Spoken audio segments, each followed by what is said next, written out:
దాదాపు 1,60,000 మంది నిర్వాసితులుగా గుర్తించాం. ఈ రోజున గుర్తించిన కేవలం 7,000 మందికి మాత్రమే సురక్షిత ప్రాంతాలకు తరలించారు.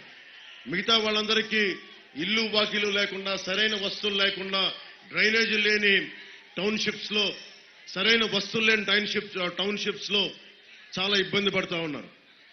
పోయిన 2018లో కూడా ముంపు మండలాల కోసం 7 ముంపు మండలాల కోసం నేను మీటింగ్ పెట్టాను. నేను వచ్చి నిలబడ్డాను. చంద్రబాబు గారు వచ్చి ఇక్కడ కూర్చొని ఆయన ముఖ్యమంత్రిగా ఉన్నప్పుడు ఆయన ఒకటే, నేను వచ్చి రోజు రెగ్యులర్గా వచ్చేవాళ్ళం. ఇక్కడ ఎవరైనా సరే పోలవరం ప్రాజెక్టు ఎంత అయిందనేది చూసే అవకాశం ఉండేది. ఈ రోజున వైఎస్ జగన్ వచ్చాక పోలవరం ప్రాజెక్టుకి వెళ్ళకూడదు, చూడకూడదు అని అలాంటి పరిస్థితుల్లో తీసుకొచ్చారు. 1,60,000 ఎక్కడ, 7,000 మందికి పునరావాస కార్యక్రమం ఎక్కడ.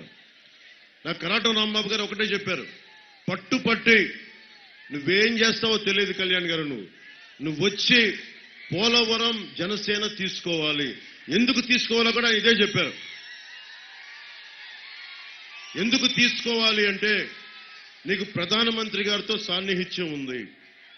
మా కష్టాలు నువ్వు డైరెక్ట్ గా వెళ్ళి ఆయన దగ్గర చెప్పగలవు.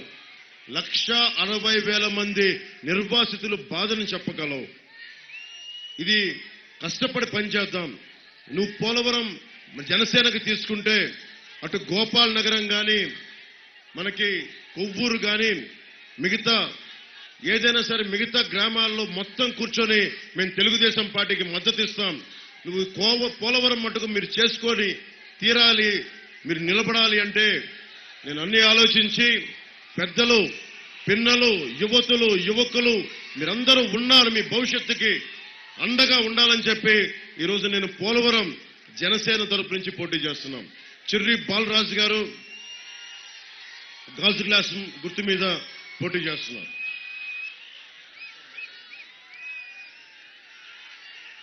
పాపం పుట్ట వెంకటేష్ యాదవ్ గారు, పుట్ట మహేష్ యాదవ్ గారు ఇందాకనే పాపం నిన్న మేమందరం ఉంగుటూరులో చాలా బలంగా మాట్లాడాం. బలమైన గొంతు అయింది. అన్ని సభల్లో మాట్లాడి పాపం ఆయనకు కూడా గొంతు దెబ్బతింది. ఒకటే మాట చెప్పమన్నారు ఆయన ఇందాక నుంచి నా చెవులో, మీరు ఏలూరు అభ్యర్థిగా, తెలుగుదేశం పార్టీ సైకిల్ గుర్తు మీద అభ్యర్థిగా గెలిపించండి. పోలవరం ఎందుకు పూర్తి కాదో చూస్తాను. నేను పోలవరం గుండెనవుతాను, నేను పోలవరం ప్రజల యొక్క గళమవుతాను అని చెప్తా ఉన్నాను.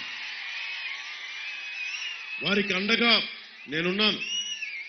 చంద్రబాబు మనకి నరేంద్ర మోదీ గారితో మాట్లాడతాను, జాతీయ నాయకులతో మాట్లాడతాను. ఈ రోజున ఎందుకు నేను అలయన్స్ తీసుకున్నాను, ఎందుకు అలయన్స్ గురించి తీసుకున్నానంటే ప్రధానమైంది పోలవరం గనుక మన ఆంధ్రప్రదేశ్కి కాదు, భారతదేశానికి తలమానికం. పోలవరం పూర్తయితే మనకి రాష్ట్రం సస్యశ్యామలం అవుతుంది. అది 1,60,000 మంది పునరావాసానికి లేకుండా ఇబ్బంది పడతా ఉన్నారు. మనం నేను చేసిన అజ్ఞాతవాసి అనే సినిమాలో ఒక డైలాగ్ ఉంటుంది. డైలాగ్ ఏంటంటే, మనకి చిన్నపాటి సౌకర్యం, ఒక కుర్చీ కావాలంటేనే ఒక పచ్చని చెట్టును కొట్టాల్సి వస్తుంది. దానిని ముక్కలుగా చేసి ఎండబెట్టి కుర్చీ చేయాల్సి వస్తుంది. అంటే మనం చిన్నపాటి సౌకర్యం వెనక చాలా విధ్వంసం ఉంటుంది. ఆ విధ్వంసం ఎంత అనేది చాలా కష్టమైన పరిస్థితి. పబ్లిక్ పాలసీలో అదే కష్టమైంది. ఈ రోజున మనం ఎందుకు పోలవరం నుంచి నేను పిలుపునిస్తున్నాను మొత్తం ఆంధ్రప్రదేశ్ రాష్ట్రానికి, ప్రజలకి. పోలవరంకి ఈ రోజున 47,000 కోట్ల చిల్లరతోటి 2018లో మొత్తం పూర్తి చేస్తాం. 2014-18లో అప్పుడు టీడీపీ ప్రభుత్వం, కేంద్ర ప్రభుత్వం నిర్ణయం తీసుకుని ముందుకెళ్ళినాయి. దాని నిజంగా 50% అయిపోయింది. 50% అయిపోయిన తర్వాత నిజంగా వైఎస్ జగన్ వచ్చి ఎన్ని కథలు చెప్పాడో ఇక్కడ. గిరిజనుల్ని నమ్మించాడు. అతను వస్తే అద్భుతం జరిగిపోద్ది, మొత్తం పూర్తి చేస్తాం, rehabilitation, relocation package, RR package ఇచ్చేస్తామని చేశాడు. ఈ రోజు దాకా చేయలే. పోలవరం ప్రాజెక్టుకి అయ్యే ఖర్చు కంటే కూడా కేంద్ర నాయకులతో మాట్లాడాను. కేంద్రం ప్రాజెక్టుకి అయ్యే ఖర్చు కంటే కూడా ఈ 1,60,000 మంది జీవితాలని తిరిగి ఒక గాడిలో పెట్టడానికి 30,000 కోట్ల రూపాయలు ఖర్చు అవుద్ది. అది చాలా కష్టమైనది. దాని నుంచి తప్పించుకోవడానికి జగన్ దీన్ని ముందుకు తీసుకెళ్ళి ప్రాజెక్టుని చంపేశాడు. అప్పులు అలాగే ఉండిపోయినాయి. నేను కేంద్ర మంత్రి గజేంద్ర షెకావత్ గారితో మాట్లాడాను. జెండాలు కొంచెం దించండి మన టీవీలో, జనసేన జెండాలు అని కొంచెం. కేంద్ర మంత్రి గజేంద్ర సింగ్ షెకావత్ గారితో మాట్లాడారు. ఆయన ఒకటే అన్నారు, మనం ఈ పోలవరం ప్రాజెక్టు వైసీపీకి ఏ టీం లాగా అయిపోయిందని. ఎనీ టైం మనీ, డబ్బులు కావాలా, ఒక చిన్న పని మొదలుపెట్టు, శాంక్షన్లు ఇచ్చుకో, డబ్బులు దోచి. ఎవడు సఫర్ అవుతున్నాడు? రాష్ట్రం సఫర్ అవుతుంది. ఈ రోజుకి కూడా మీకు ఎంత డిమాండ్ ఉంది? మనకి ఎక్కడో ఏలూరు హెడ్ క్వార్టర్స్ పెట్టారు మన పోలవరంకి. జిల్లాల విభజనలో పోలవరం హెడ్ క్వార్టర్స్ అక్కడికి వెళ్ళిపోయింది, ఏలూరుకి. మీ అందరి కోరిక కూడా నా దృష్టిలో ఉంది. పోలవరంని జిల్లా హెడ్ క్వార్టర్స్ గా చేయాలి, ఇక్కడే నిలబడాలని ఒక ఆశ ఉంది హెడ్ క్వార్టర్స్ గా. ఆ అంశాన్ని కూడా మన చంద్రబాబు గారు, నేను రైల్వే కోడూరులో మాట్లాడుతూ, రాజంపేటలో మాట్లాడుతూ, పునర్విభజన తిరిగి జిల్లాల పునర్విభజన జరిగినప్పుడు మీ కోరిక మేరకు ఇది కావాలి, ఇక్కడ మనకి పోలవరం జిల్లా హెడ్ క్వార్టర్స్ గా కావాలి అంటే ఖచ్చితంగా దాన్ని పరిశీలించే దృష్టి కూటమి ప్రభుత్వం బాధ్యత తీసుకుంటుంది.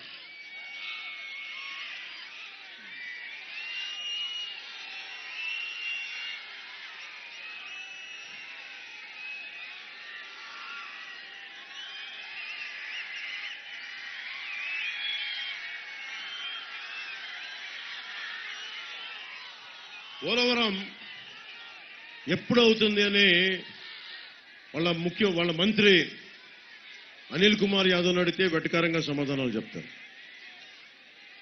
ఆ బఫూన్ రాంబాబుని అడిగితేనేమో ఇంకో సమాధానం చెప్తారు. ఎవరైనా సరే జలవనరుల శాఖ మంత్రి ఎప్పుడు అవుద్ది అంటే నాకేం తెలుసు అంటాడు. అలాంటప్పుడు మంత్రిత్వ శాఖ తీసుకోవడం దేనికి? మినిస్ట్రీ తీసుకోవడం దేనికి? వీళ్ళు డ్యాన్సులు ప్రాక్టీసులు చేయడానిక? డ్యాన్సులు ప్రాక్టీసులు చేస్తారు. ఇది చాలా బాధ కలిగించేది. మీరు వెళ్ళి నిజంగా నేను 2018లో మీరందరూ ఆవేశంతో నా పేరు అరుస్తూ ఉంటారు. కడుపు మండి, ఇది పోలవరం ఏజెన్సీ ప్రాంతం కాబట్టి చెప్తా ఉన్నాను.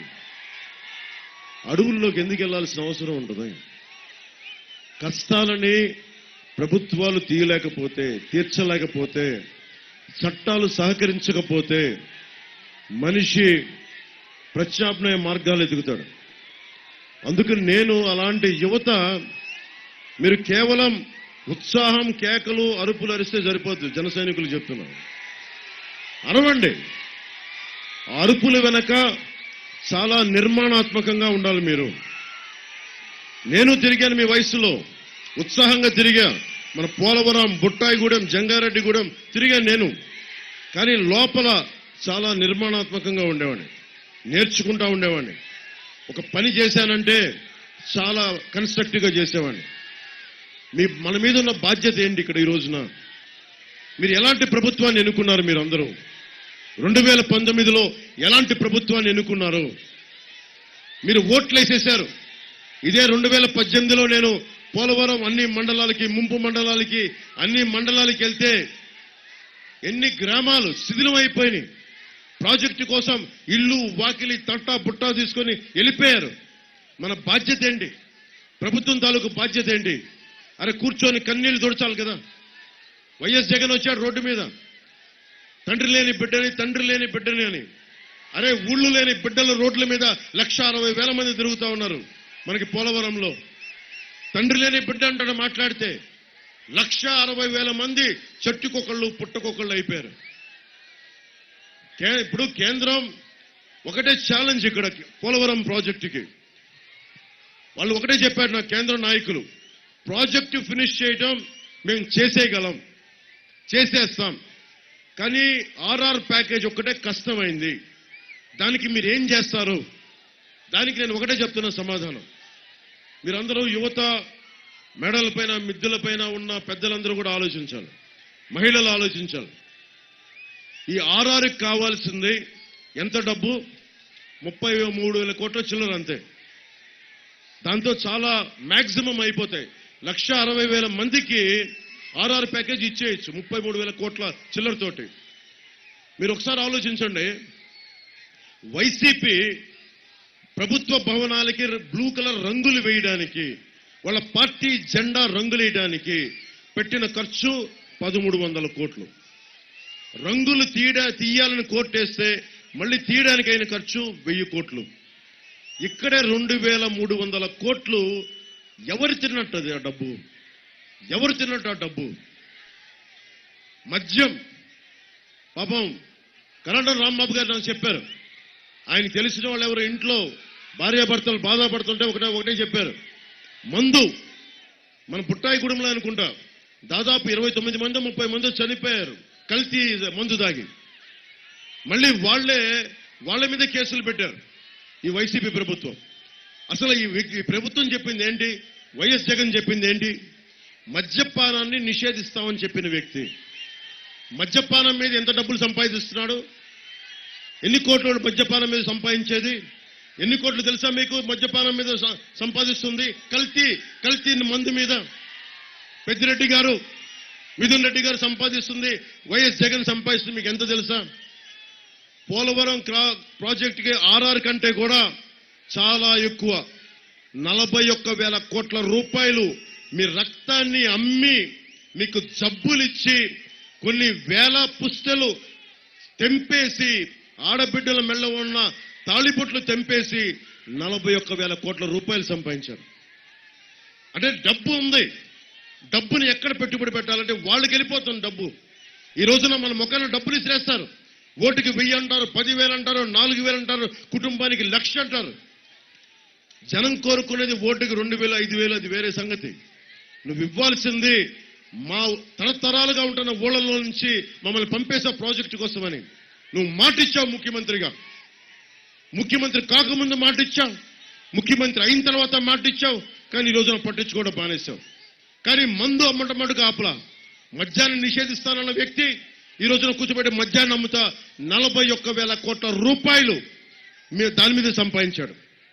అలాగే ఇసుక మీద 40,000 కోట్ల రూపాయలు. ఏజెన్సీ టైగర్ కరాటం రాంబాబు గారిని అడగండి, ఎందుకు కడుపు మండి అక్కడ జై భీమ్ అని మన జెండా ఎగురుతూ ఉంది?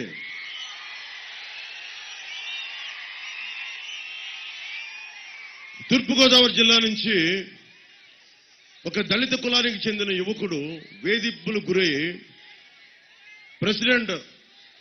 భారత ప్రెసిడెంట్ కోవింద్ రామ్ గారికి ఒకటే మెసేజ్ పెట్టాడు. అబ్బాయి, నాకు నక్సలైట్ లో జాయిన్ అవ్వాలని, నాకు పర్మిషన్ ఇవ్వండి అని. అతను నక్సలైట్లకు వెళ్తాడా లేదా అది వేరే విషయం.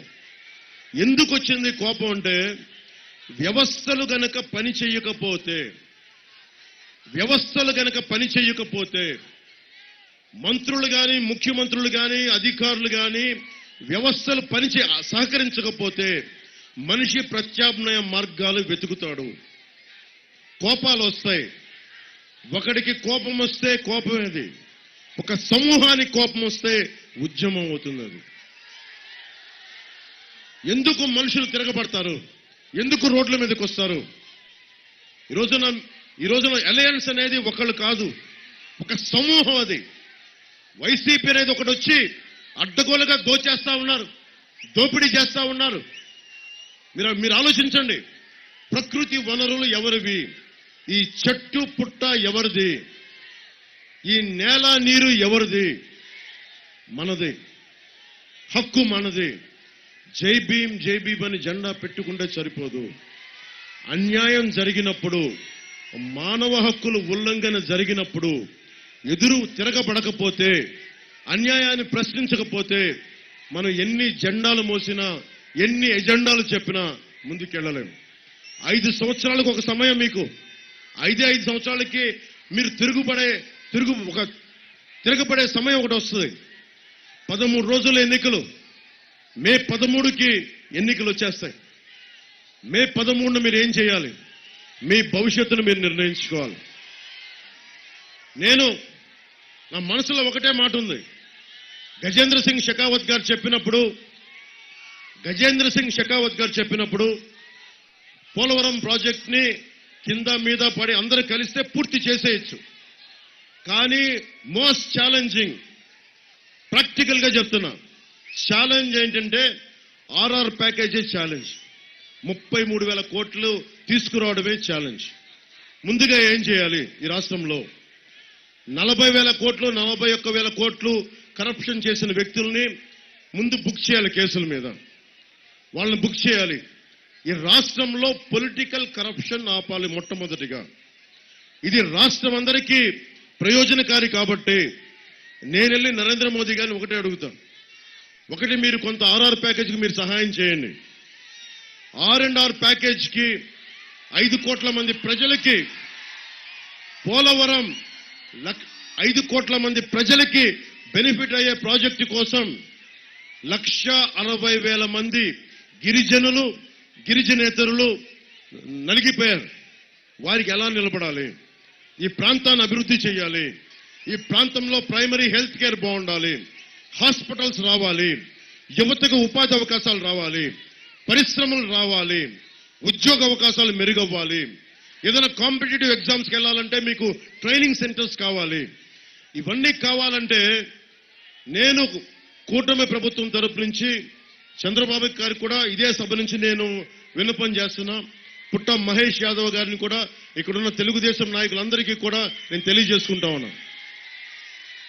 5 కోట్ల మందికి ఉపయోగపడే ప్రాజెక్టు కాబట్టి మనందరి బాధ్యత 33,000 కోట్లని కేంద్రం కొంత సహాయం చేయమని చెప్దాం.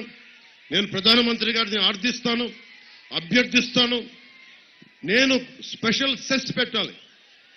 నిజంగా పోలవరం ప్రాజెక్టు పూర్తవ్వాలంటే ఎవరిదో జగన్ చేసిన దోపిడీకి 41,000 కోట్లు జగన్ చేసిన దోపిడీకి మధ్యంలో 40,000 కోట్లు ఇసుకలో చేసిన దోపిడీకి ఎవరు కట్టాలి? బాధ్యత 5 కోట్ల మంది ప్రజలు కట్టాలి. దాంట్లో ముందస్తుగా నేను చెప్తున్నాను, ప్రభుత్వం ఏ రోజైనా సరే, కూటమి ప్రభుత్వం రాగానే నేను, చంద్రబాబు గారు, కిరణ్ కుమార్ రెడ్డి గారు, మిగతా చాలా పెద్ద నాయకులందరూ ఉన్నారు. నేనైతే ఇంకా ఎమ్మెల్యేగా కూడా చేయని నాయకుడిని. మీ అందరి ఆశీస్సులు, మీకు దీవెన్లు